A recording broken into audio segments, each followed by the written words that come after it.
Então,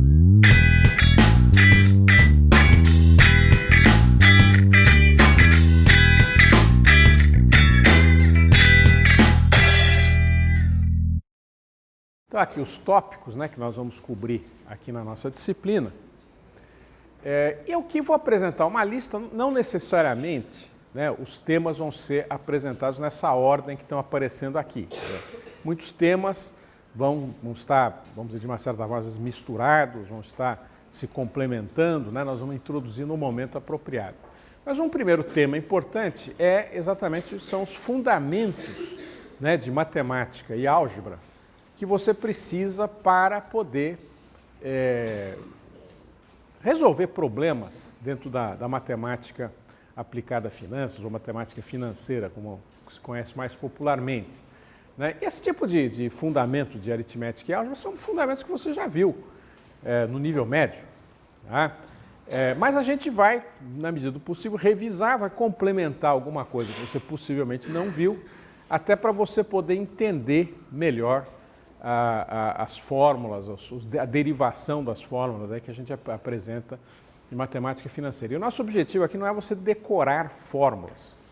Tá? Matemática financeira, como você vê, compra o livro, você vai ver um monte de fórmula. Para fazer isso, usa essa fórmula. Nós aqui não estamos interessados, estamos interessados em você entender o que você está fazendo e, se possível, você conseguir até derivar com facilidade essas fórmulas. Não tem nada, nenhuma dificuldade.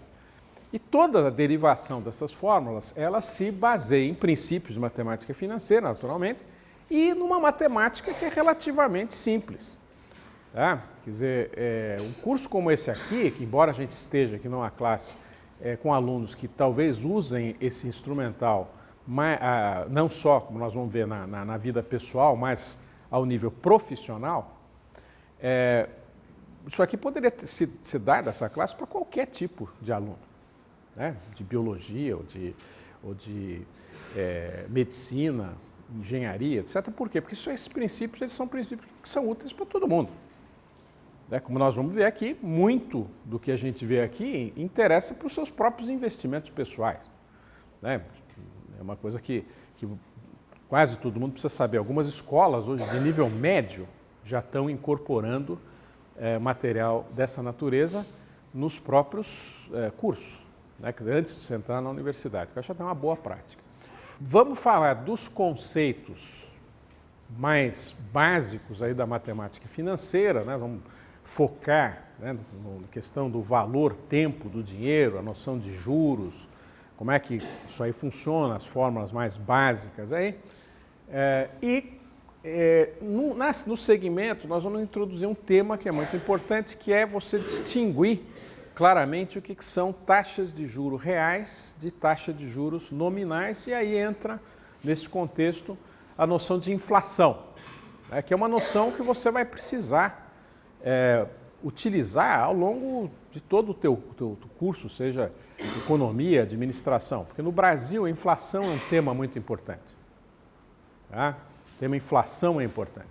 Então, e importante para a matemática financeira, né, até para você poder incorporar noções aí da questão da desvalorização do dinheiro, taxas reais, taxas nominais, e você precisa entender bem isso até para você poder comparar as taxas brasileiras com taxas de juros praticadas em outros países. Né? Nós vamos ver que uma particularidade que nós temos no Brasil é que as taxas nossas aqui de juros praticadas, em geral, são taxas bem mais altas do que aquelas taxas que são praticadas em outros países. Então, nós vamos ter uma aula em que nós vamos ver comparativamente, até para você entender isso. E isso tem consequências muito profundas com relação à área negocial, né, aos negócios de um modo geral. Como as taxas de juros são elevadas, quer dizer, um custo muito alto, né, de se trabalhar no Brasil, de um modo geral, é exatamente o custo do dinheiro.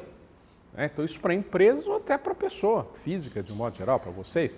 O dia que você for tirar um empréstimo, né, um financiamento, você usar um cheque especial, você usar um cartão de crédito, você vai ver que essa taxa é exorbitantemente elevada. Né? E isso tem consequências. Né? O cara que vai montar um negócio, se ele for ter que emprestar dinheiro, nossa, o custo disso é alto, coisa que não é necessariamente desse jeito lá fora. Né? Então, são particularidades que nós vamos ter que entender, e uma delas é exatamente a inflação. Nós vamos falar de práticas do mercado, né? Porque embora exista a matemática financeira, ela é universal, né? Mas cada país tem particularidades, né? Tem, de repente, determinadas maneiras de expressar as taxas de juros, tem determinadas práticas que são mais usuais, determinadas categorias de investimento que são disponíveis somente para aquela situação daquele país, e assim por diante, né? Quer dizer, você tem, isso é importante a gente falar, a questão de como você conta o número de dias para efeito de calcular juros, e aí você tem também particularidades, o que nós fazemos aqui é diferente do que se faz nos Estados Unidos ou que se faz na Europa, existe uma legislação que regula esse tipo de coisa, e isso nós vamos ter que também entender um pouco. Um tópico também bem central aqui seria esse tópico que são aí os indicadores que medem basicamente a rentabilidade aí dos investimentos. Então nós vamos falar do valor presente, que é um conceito muito central, não só aqui para a matemática financeira, mas para outras disciplinas. Taxa interna de retorno, o TIR que aparece ali, o payback, o prazo de recuperação do capital e outros indicadores, né? E isso aí, quer dizer, qual a importância de você conhecer esses indicadores? Porque isso aí ajuda você conseguir entender a qualidade de um investimento. Será que aquele investimento é bom? Dentre aqueles investimentos que você está considerando em realizar?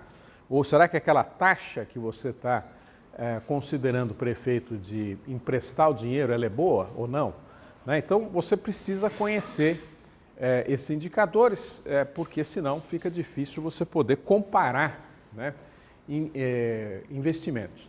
Vamos falar um pouquinho também de métodos para você financiar, né, para você emprestar dinheiro. Quais são os métodos existentes, né, para você fazer um plano de pagamento? Então, na hora que você chega numa loja para comprar um determinado equipamento, produto, uma geladeira, um computador, o que vai acontecer? Você tem frequentemente um plano de prestações, né? E, de repente, essas prestações, quer dizer, são disponibilizadas pela própria organização, pela própria loja, que tem um departamento financeiro que está planejando essa operação. E, de repente, o que é isso aí? No fundo, é um processo de financiamento e de repente, é importante você saber como isso é desenhado para que ela possa cobrar, naturalmente, dentro dessas prestações está embutida uma taxa de juro. E para muitas empresas, essa operação financeira de financiamento do produto que você está comprando, ela é mais rentável do que propriamente o lucro que ela tem com relação a compra, né, do produto do produtor e a venda para o produto final, quer dizer, na realidade, para o consumidor final. Então é importante você entender que, especialmente no Brasil, esse lado financeiro das operações acaba sendo muito importante. E importante, inclusive, para vocês, porque parte dos empregos que existem nessas áreas são exatamente dentro desses departamentos. Não estou dizendo que são todos, mas existem muitos empregos que estão associados a isso. Então, você saber, né, como desenhar, né, métodos aí de financiamento acaba sendo importante do lado, né, você na empresa, de repente, desenhando esses métodos aí de pagamento, como do outro lado, você, de repente, tomando dinheiro emprestado e você tem ofertas diferentes, opções diferentes de financiamento que têm modelos de pagamento que são diferentes. Né? Então, como comparar isso? Né? Qual que é o melhor, de repente, para a minha situação específica? Né? Um outro aspecto que a gente vai ver aí também é a questão da previdência, né? Que é esse planejamento que você precisa fazer ao longo da sua vida para que você possa, de um lado, quer dizer, a hora que você eventualmente se aposentar, você contar com recursos para se manter para o resto da sua vida, até você morrer.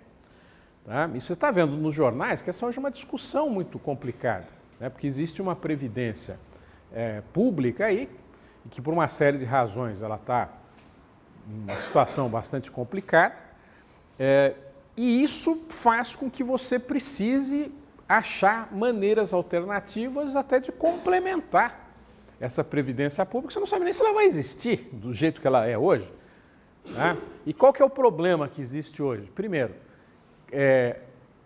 as pessoas estão vivendo muito mais. Né? Então, de repente, você se aposenta, você para de trabalhar, seja por vontade própria ou porque você já se sente cansado, não tem mais com gás suficiente para conseguir trabalhar, você vai precisar se manter. Vamos supor que isso aconteça com 65 anos. Para vocês é possível que a idade média chegue a 85, 90 anos. Então, como é que você vai se manter nesse período se você não tem um salário, de repente, disponível aí para você fazer frente às suas despesas? Então, você vai ter que ter um jeito de pagar isso. Né? Você fala, mas e a aposentadoria? Você está vendo a discussão, né? Quer dizer, cada vez mais o que vem da aposentadoria pública possivelmente vai ser menor, tá? E você vai ter que ter um jeito de administrar o resto. Né? Você, como está mais velho, você tem muita despesa de saúde, né? Porque você talvez você ficar mais doente, etc.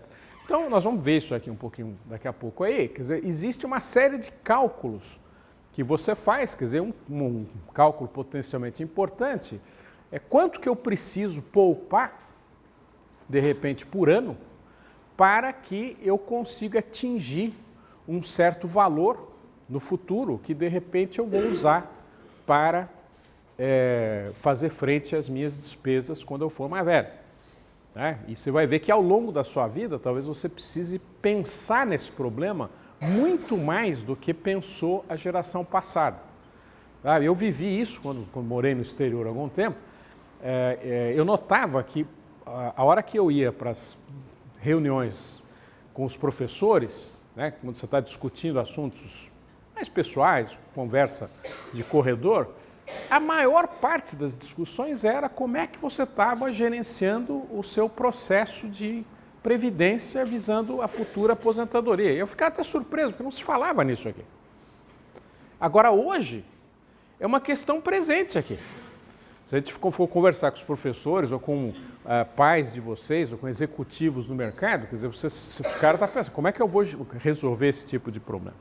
Né? Então, isso aí exatamente está relacionado em grande medida, né, a previdência aqui, à análise de operações que envolvem profundamente a matemática financeira.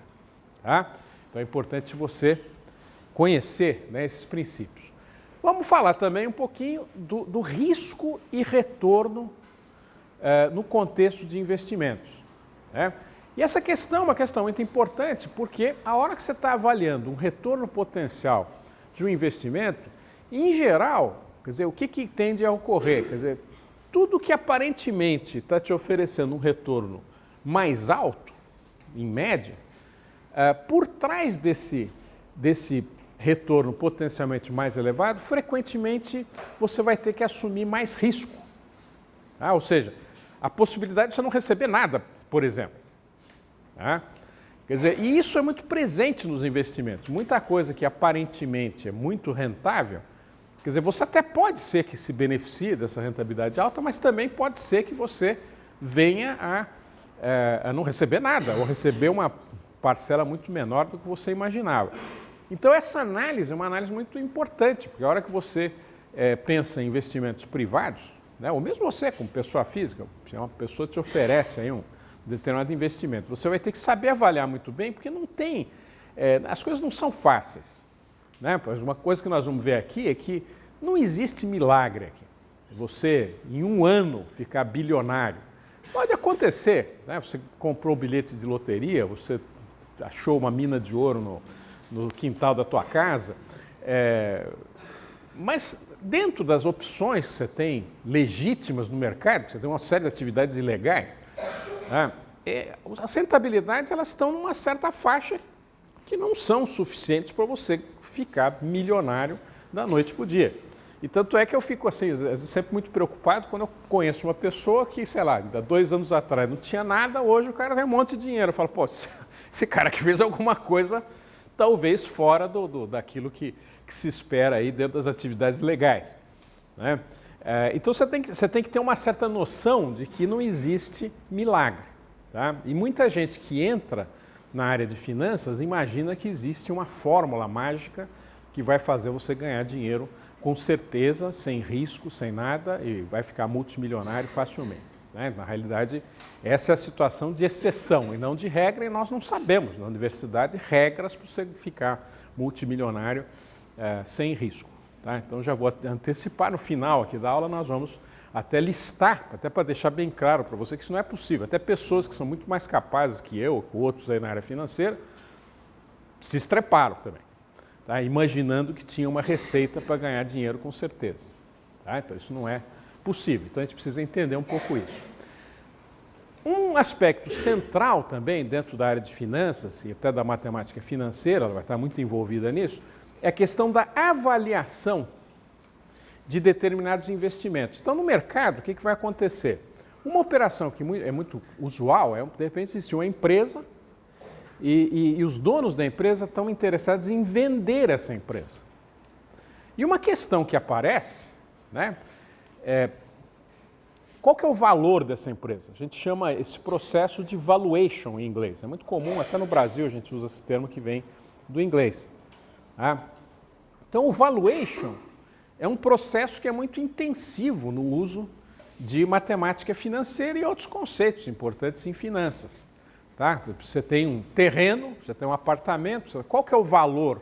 Né? Ou um valor razoável que pode ser, vamos dizer, usado como base para efeito de negociações aí, de compra e venda. Então, esse processo, né, é um processo que vai estar, primeiro, dentro do desenho de operações, né, no mercado financeiro. E veja, essas operações, elas podem ser operações que envolvem, de repente, o valuation, mas também podem ser operações que envolvem o desenho de ativos financeiros que possam ser usados no mercado.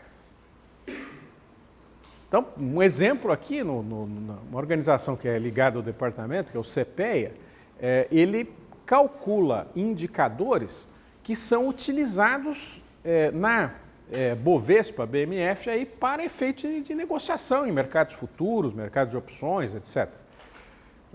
E aí, então, o que aconteceu? Foram criados derivativos que são comercializados no mercado. Tem contratos de seguro, né? Nós temos uma área forte aqui na área de gerenciamento de risco, e que você vai precisar conhecer princípios não só de matemática financeira, mas também de estatística, probabilidade, etc. E isso tudo está dentro, né, desse tema mais amplo que é a engenharia financeira. Então, uma parte importante da engenharia financeira, exatamente são esses princípios de matemática financeira que a gente vai ver aqui no nosso curso. E, finalmente, aqui na nossa lista de tópicos, né, vai aparecer algo que também é central e algo que eu estimulo muito vocês tentarem aprender, porque no mercado é muito difícil você prescindir de ferramentas que vão te ajudar a operacionalizar os princípios de matemática financeira aí. E aí nós temos aqui duas ferramentas aí, uma delas claramente mais importante. A primeira delas de fato, são as planilhas eletrônicas. É o Excel, que é a planilha mais utilizada. Tá? Então, é muito difícil hoje, dentro da área de finanças, quer dizer, uma pessoa prosperar sem conhecer muito bem o Excel. Talvez alguns de vocês já tenham usado isso anteriormente, etc. Mas aqui nesse curso nós já vamos precisar que vocês, de fato, utilizem bastante o Excel. Vamos ajudar vocês um pouco, vocês vão ter que estudar também, um pouquinho também por fora, porque tem, de fato, muito material hoje para você aprender o Excel. E, lógico, não vai aprender tudo aqui nesse curso, mas ao longo da sua graduação, eu diria que se você souber usar o Excel bem, isso te dá uma vantagem muito grande na hora que você estiver no mercado financeiro. Isso a gente vê pelos nossos alunos egressos dos nossos cursos aqui. Então essa é uma das primeiras ferramentas importantes aí que você precisa saber, e aqui a gente vai usar bastante. As próprias provas nossas são provas que nós fazemos no laboratório de processamento de dados com computadores, onde você vai precisa resolver o problema, falar, abre o Excel aí e resolve. Tá? Quer dizer, você vai precisar ter realmente um conhecimento aplicado disso. Um outro tipo de ferramenta que vai aparecer aqui também são as calculadoras financeiras, né? Nós vamos focar aqui na HP 12C e que acaba, por uma série de razões, ser uma ferramenta usada, né, no mercado financeiro, em várias situações. Hoje, muito menos importante do que as planilhas. As planilhas eletrônicas são muito mais poderosas, resolvem situações muito mais complexas. Mas a calculadora, para que ela serve frequentemente? No passado, ela servia de fato para te ajudar a fazer a maior parte das operações, porque você não tinha disponível facilmente as planilhas eletrônicas. Mas o que pode acontecer? Você está numa reunião, não tem computador, né, disponível, e de repente você precisa fazer uma conta rápida. Falar, olha, calcula esse indicador aqui, para a gente poder saber quanto que está dando para essa alternativa. E aí o cara saca, quem tem, saca lá a sua calculadora e em dois segundos ele consegue achar, né, responder aquela pergunta. Né? E dentro da área financeira, essas calculadoras mais típicas, né, eu diria que a HP 12C é o padrão, né, do mercado, você saber usar essa calculadora, ainda que você não vai precisar usar muito, acaba sendo algo que faz parte da cultura na área financeira. Então, o negócio mais desagradável que existe é você estar numa reunião, né, e aí você precisa fazer uma conta. Fala, preciso fazer uma conta aqui, você já vai querer fazer essa conta no papel, e o cara do teu lado saca uma 12C, dá para você, não, pode calcular aqui na 12C, aí você fala, eu não sei usar. Aí todo mundo começa até a rir, pô, esse cara aqui da área de finanças sabe usar uma HP 12C, poxa, é até um motivo de chacota ou de tentar... E veja que não tem nada a ver, porque na realidade, hoje eu diria que é até pouco importante você saber usar uma HP 12C e outras calculadoras. Por que HP 12C a gente vai focar aqui? Porque acaba sendo, de fato, a calculadora mais padrão no mercado. Você vai ver muito curso, muito material sobre HP 12C. Eu não diria nem que é a melhor. Existem calculadoras melhores. Mas ela tem uma vantagem interessante. Ela pode ser usada também nos exames, né? Dentro da área de finanças, existem vários exames aí que você faz para obter certificações. Uma delas, por exemplo, é o CFA. É uma certificação muito valorizada internacional na área de finanças. E eles deixam você usar a HP 12C e mais uma outra calculadora aí dentro das provas. Então isso aí acaba sendo uma vantagem você saber, de repente, usar essas calculadoras. Então a gente vai falar, não também em demasia, mas nós vamos falar um pouquinho do uso também das calculadoras. Tá? Então isso aqui é de fato aquilo que nós pretendemos aí passar para vocês, né, ao longo desse semestre, né, das aulas que nós vamos ter. Bom, um elemento importante aqui das nossas aulas é o site do curso. Né? E eu sempre fui usuário desse uso, né, de recursos aí, especialmente ligados ao uso de um programa que facilita o gerenciamento do material didático. E o programa que é mais usado no mundo é o Moodle. Isso é um programa livre que é instalado em servidores. Hoje a USP até tem um Moodle que vocês acessam aí pelo Store, mas eu, como já uso há mais tempo, eu prefiro ter o meu próprio Moodle porque eu consigo customizar ele do jeito que eu acho melhor. Então, quer dizer, se você aprender a usar o Moodle do Store, você aprender a usar isso é a mesma coisa. A única diferença é que eu faço, vamos dizer, o cadastramento meu mesmo dos alunos. Eu não pego... O Store pega automaticamente, às vezes demora para o cara ser cadastrado, tem uma série de problemas. Então, no nosso caso aqui, o que eu faço? Durante a primeira semana de aula, quando as coisas já estão um pouco mais estabilizadas, da primeira para a segunda semana, eu pego todos os alunos ingressantes, cadastro no sistema, usando o nome de usuário seu, vai ser o seu próprio número USP. Tá? E anotem esse password. Só que veja, o site ainda não está ativo. Então, se você tentar fazer isso hoje, não vai funcionar. Eu vou fazer o cadastramento essa semana. Então, o que vai acontecer? Você vai receber uma mensagem na sua conta que está cadastrada no sistema. Tá? Então, aqui nós pegamos o que está no sistema, o que aparece para mim no sistema. E é muito importante você usar o e-mail USP. Tá? Mas eu uso o Gmail, Hotmail, sei lá o quê. Não tem problema, é só você entrar no e-mail da USP e redirecionar ele para aquele e-mail que você utiliza. Tá? Então, eu estimulo fortemente você fazer isso, por quê? Porque toda a comunicação oficial que a gente faz da universidade, nós fazemos por e-mail que está no sistema. Tá? Então, é muito importante você estar cadastrado, né, no e-mail USP que está e usar. Né? E se você não usa, porque não gosta, de repente, eu mesmo, eu sou um usuário bem forte do Gmail. O que eu faço? Eu pego o meu e-mail da USP e ponho lá. Tudo que chegar no e-mail, mande uma cópia para a minha conta do Gmail. Muito fácil você fazer isso dentro do e-mail da USP aí.